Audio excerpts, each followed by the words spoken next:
Envoie ton Esprit Saint, ton feu d'amour divin, déploie ton cœur et viens nous sauver.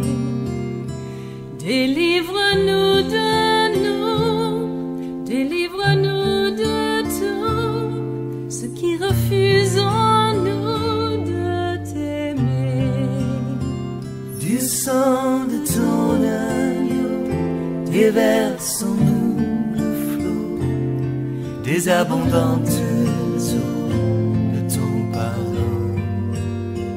Viens inonder nos vies, restaure-nous, guéris ton Église.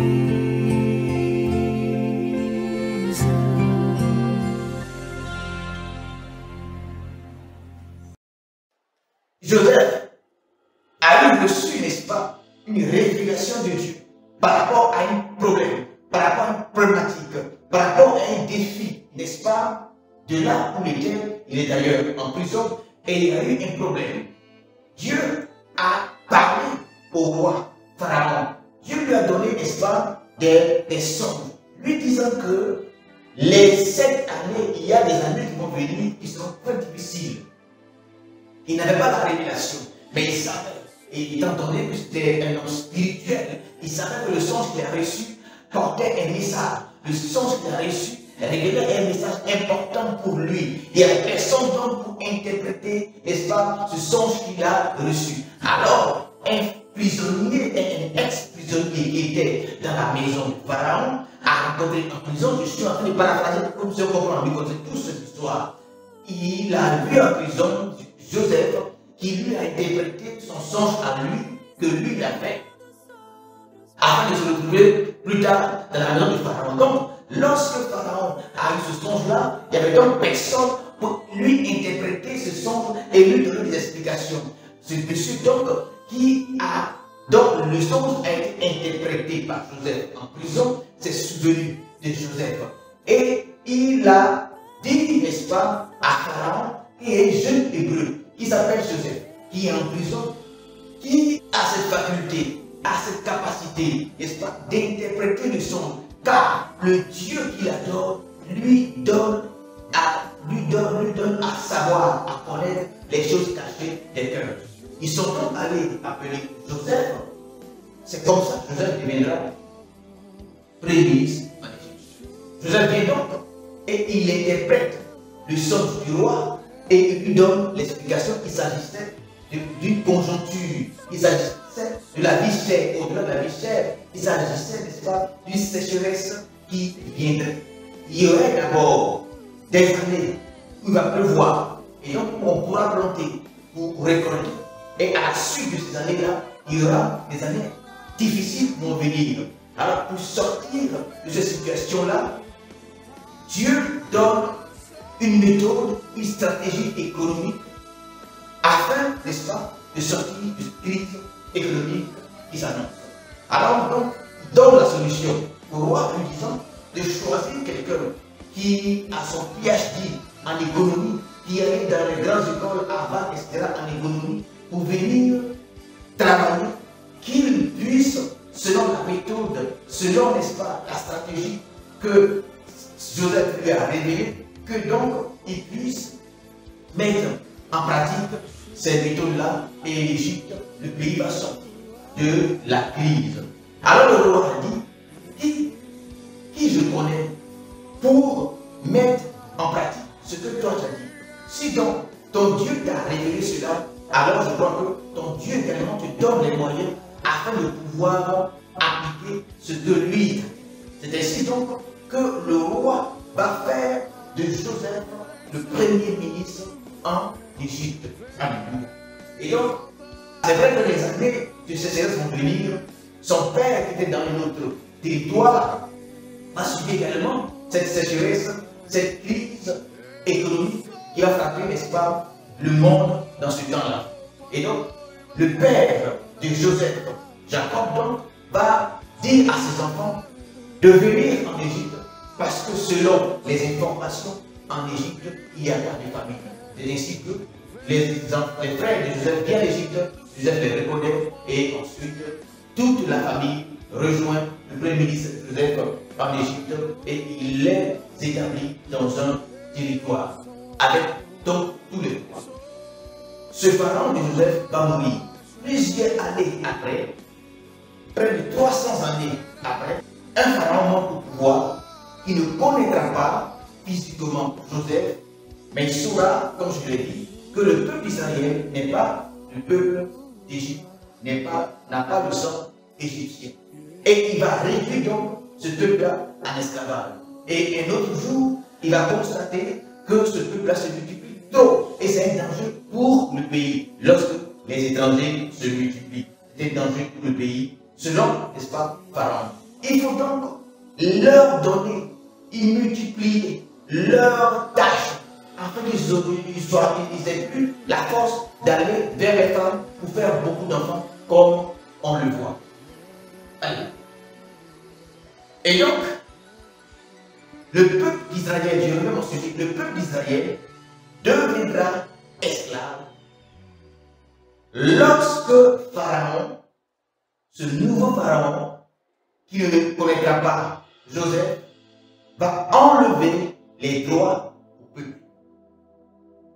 Le premier ministre, leur frère, crée des territoires, des zones où il le met avec tous les avantages liés à lui en tant que premier ministre.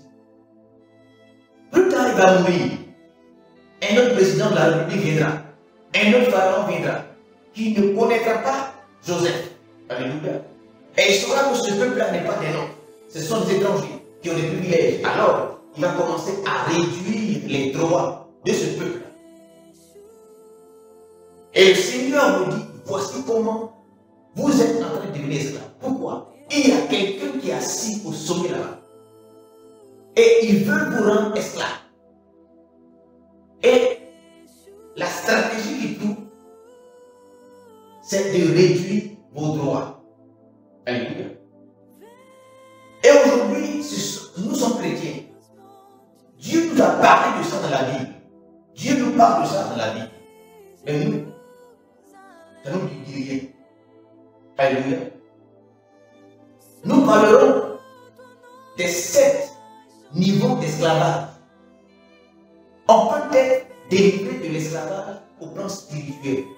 Mais la délivrance de l'esclavage au plan spirituel n'est pas la seule délivrance.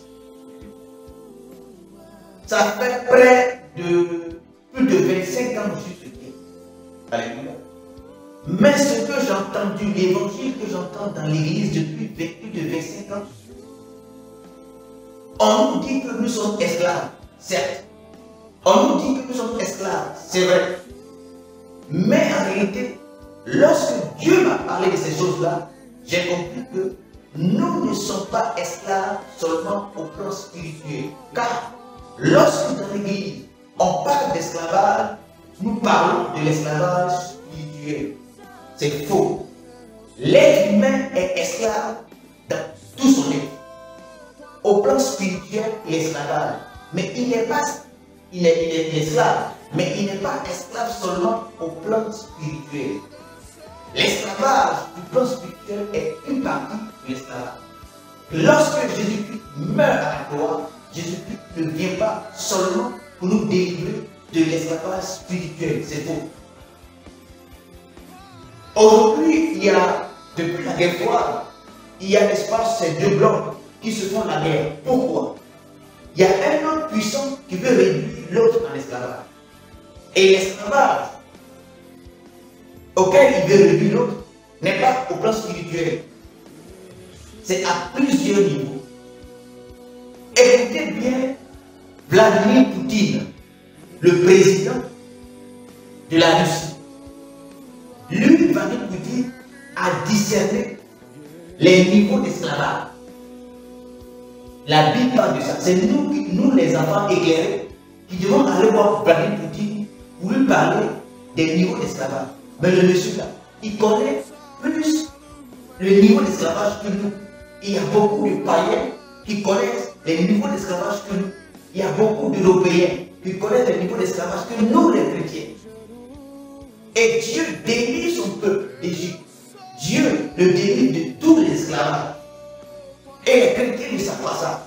Les chrétiens pensent que nous sommes seulement esclaves au plan spirituel. C'est faux.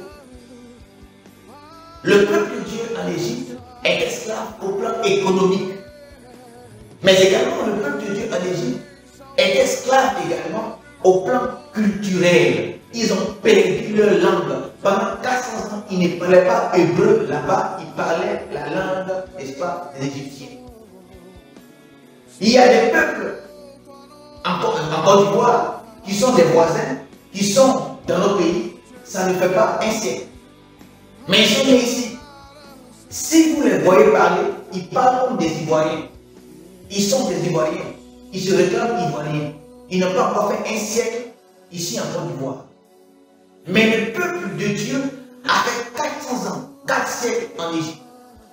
Ils étaient une poignée de personnes, ils n'étaient pas encore le peuple de Dieu. C'était quelques individus. Tu ne vois pas que ça devient forcément quand ils sont allés en Égypte, 20 personnes. Mais ils sont devenus de milliers de personnes après, 400 ans après. Ils sont devenus un peuple, un individu. Un peuple n'est pas forcément une nation. Nous aurons l'occasion d'expliquer ça dans mon parole. Alléluia. Et donc, un peuple qui fait 400 ans dans un autre, qui sont une poignée de personnes, qui y font 400 ans, ils y perdent leur identité culturelle. Ils y perdent même leur race parce qu'ils vont aller s'associer avec d'autres. S'ils étaient blancs, 400 ans après, ils ne vont pas sortir de là-bas blancs, c'est faux. Surtout que lorsqu'ils vont en Égypte, ils ne marient pas leur sœur. Il a fait, dans les enfants de Jacob, il n'y avait pas de femmes. Ils étaient 12 garçons. Ces 12 garçons vont venir en Égypte. En Égypte, il y a des Égyptiens. Étant donné qu'ils ne peuvent pas marier leur propre fille, avant qu'ils aient des filles, il faut qu'ils passent. Des enfants avec d'autres femmes qui vont les vendre la coupe. Et 15 ans après, ce peuple-là ne sort pas indemne. Ce peuple-là ne sort pas forcément comme il est rentré. Et donc, il y a un métissage qui s'est tissé. Il y a un mélange qui s'est fait. Ce peuple-là, forcément, va perdre. Il avait, bon, est-ce qu'il avait, avant de venir, il n'était pas un peuple. Abraham, Isaac, Jacob. Jacob avait un frère, un seul frère sur la terre. Jacob avait un seul frère, Isaïe. Maintenant, Jacob va faire 12 enfants, garçons. Et ces 12 garçons vont aller en Égypte. Donc, la Bible, c'est que nous savons, ils vont se multiplier. Avec qui?